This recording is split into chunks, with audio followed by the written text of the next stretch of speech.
Hello friends, आज हम करेंगे features of Indian economy on the eve of independence. पुराना जो क्वेश्चन हमने किया था कि कॉलोनियल एक्सप्लॉयटेशन कैसे हुई, कि ब्रिटिश रूल के अंदर उन्होंने हमें एक्सप्लॉयट कैसे किया। इस क्वेश्चन में हम डिस्कस करेंगे कि हमारी इकोनॉमी की क्या हालत थी जब हमने आज़ादी हासिल की। ठीक है, तो ये जो इंट्रोडक्शन मैं लिख रहा हूँ ये आगे आने वाले 3-4 क्वेश्चनों में इस्तेमाल होगी, चाहे वो क्वेश्चन हो कि एग्रीकल्चर के टाइम पे क्या हालत थी, चाहे इंडस्ट्री के टाइम पे क्या हालत थी, चाहे अलग अलग मतलब एग्रीकल्चर कैसा था इंडिपेंडेंस के टाइम पे या इंडस्ट्री कैसी थी। ये सारी जो क्वेश्चन इंडिपेंडेंस वाले आएंगे आपको कि इंडिपेंडेंस के टाइम पे ओवरऑल किस किस सेक्टर की क्या हालत थी, उसमें ये इंट्रोडक्शन सेम रहने वाली है। तो इंडिया गॉट इंडिपेंडेंस इन 15 अगस्त 1947। सबको पता है कि इस टाइम पे इंडिपेंडेंस आई थी, but the science of British exploitation was so immense that it took decades to recover from economic loss. But जो ब्रिटिशर्स ने एक्सप्लॉयटेशन की थी वो इतनी ज़्यादा थी कि हमें कई दशक लग गए, कई डेकेड्स लग गए उससे ओवरकम करने के लिए। Following are some features of Indian economy on the eve of independence. तो कुछ फीचर्स नीचे दिए हुए हैं जो हमें बताते हैं कि इंडियन इकोनॉमी की क्या हालत थी जिस टाइम हमारा मुल्क आज़ाद हुआ। तो सबसे पहला point, stagnant economy. Stagnant economy वो इकोनॉमी होती है जिसमें जीडीपी, ग्रॉस डोमेस्टिक प्रोडक्ट, बहुत कम बढ़ता है या ना के बराबर बढ़ता है। तो इसमें कुछ डाटा है। It is a type of economy which shows little और नो ग्रोथ। या तो लिटिल ग्रोथ होगी जिसका कोई फायदा नहीं है, या नो ग्रोथ इन जीडीपी और national income.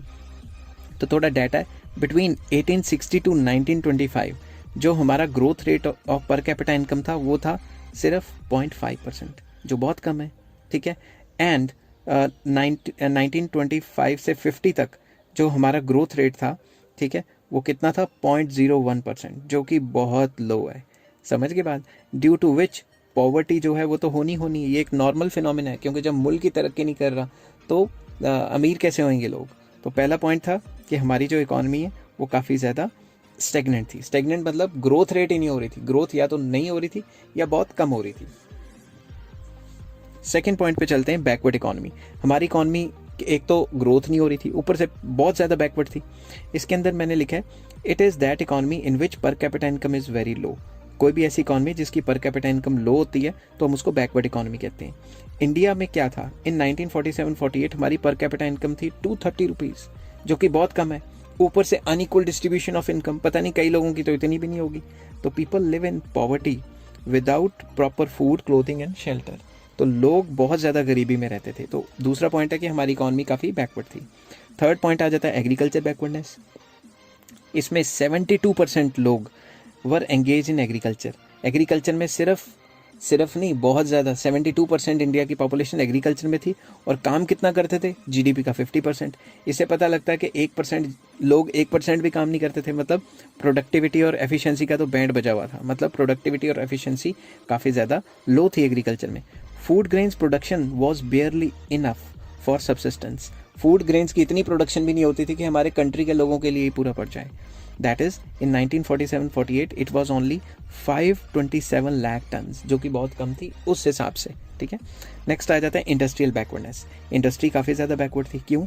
Lack of basic and heavy industries. हमारे कंट्री में बेसिक और हैवी इंडस्ट्रीज़ तो बिल्कुल थी ही नहीं। Basically no production of machines. हमारे यहाँ मशीन्स प्रोड्यूस ही नहीं होती थी, बाहर से मंगवाई जाती थी। Britishers through their policies destroyed small scale and cottage industries.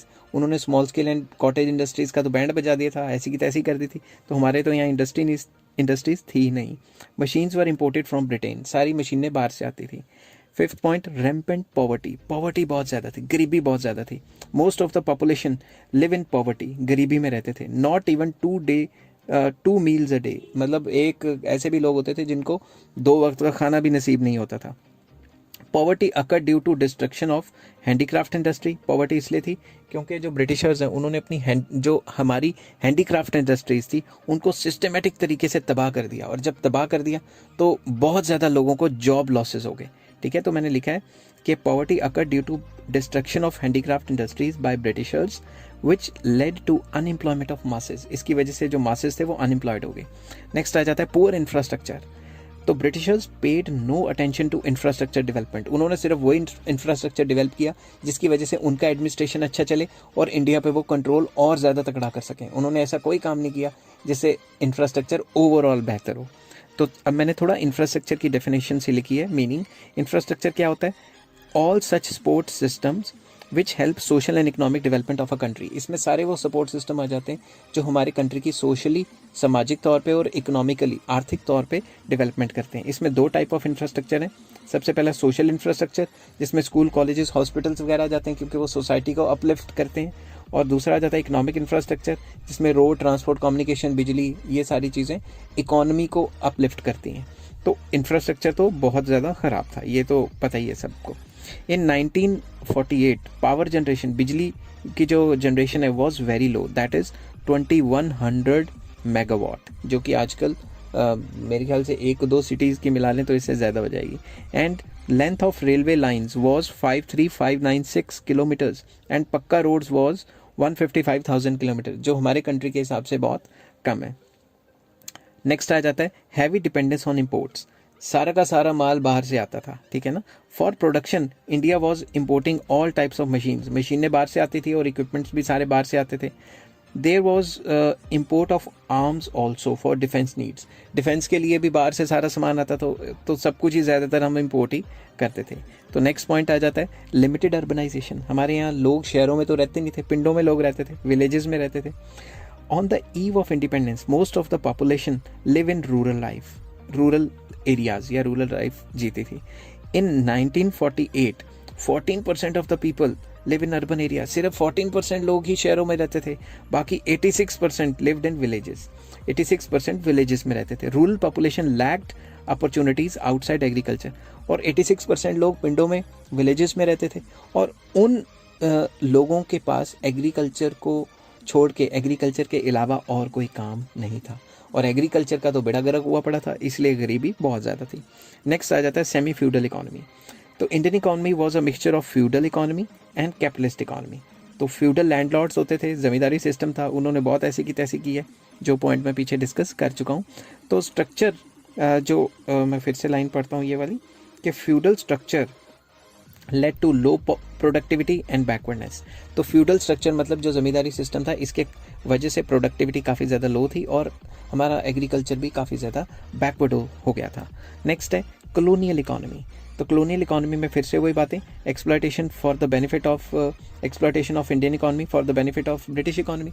तो वो क्या करते थे, हमारी इकोनॉमी को एक्सप्लॉयट करते थे ताकि अपनी कंट्री की इकोनॉमी को अच्छा कर सकें। यहाँ से सारा का सारा सोना, रिसोर्सेज, रॉ मटेरियल सब लूट के ले जाते थे।